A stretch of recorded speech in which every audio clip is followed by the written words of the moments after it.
We are on the last day of reading the Twits. It's the very last chapter.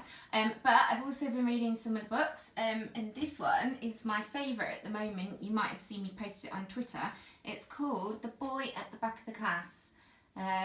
It's not so suitable for year 3s, but I think if you're a really strong year 4 reader, this is a really good one. And you can still order books on Amazon, or you could read it on your Kindle if you've got a Kindle as well. So The Boy at the Back of the Class is my recommendation. Really good book. So let's read the final chapter of the Twits. Chapter 29. The Twits Get the Shrinks. And down here in the horrid house, Mr. and Mrs. Twit are still stuck upside down to the floor of the living room. "It's all your fault!" yelled Mr. Twit, thrashing his legs in the air. "You're the one, you ugly old woman, who went hopping around and shouting, 'We're upside down, we're upside down.'" Oh, couldn't turn the page. "And you're the one who said, 'Stand on our heads, so we'd be the right way up, you whiskery old warthog,'" screamed Mrs. Twit. "Now we'll never get free. We're stuck here forever." "You may be stuck here forever," said Mr. Twit, "but not me. I'm going to get away."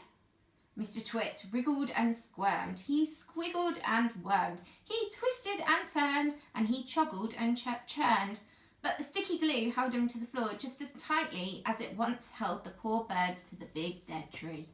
He was still as upside down as ever, standing on his head.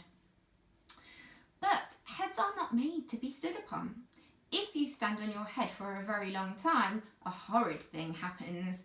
And this was where Mr. Twit got the biggest shock of all. With so much weight on it from up above, his head began to get squashed into his body. Quite soon it had disappeared completely, sunk out of sight in the fatty folds of his flabby neck. "I'm shrinking," burbled Mr. Twit. "So am I," cried Mrs. Twit. "Help me! Save me! Call a doctor!" yelled Mr. Twit. "I'm getting the dreaded shrinks." And so he was. Mrs. Twit was getting the dreaded shrinks too. And this time it wasn't a fake. It was a real thing. Their heads shrank into their necks began shrinking into their bodies, and their bodies began shrinking into their legs, and then their legs began shrinking into their feet. And 1 week later, on a nice sunny afternoon, a man called Fred came round to get the gas meter.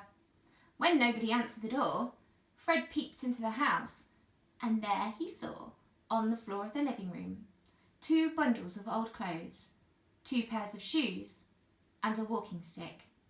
There was nothing more left in this world of Mr. and Mrs. Twit, and everyone, including Fred, shouted, "Hooray!"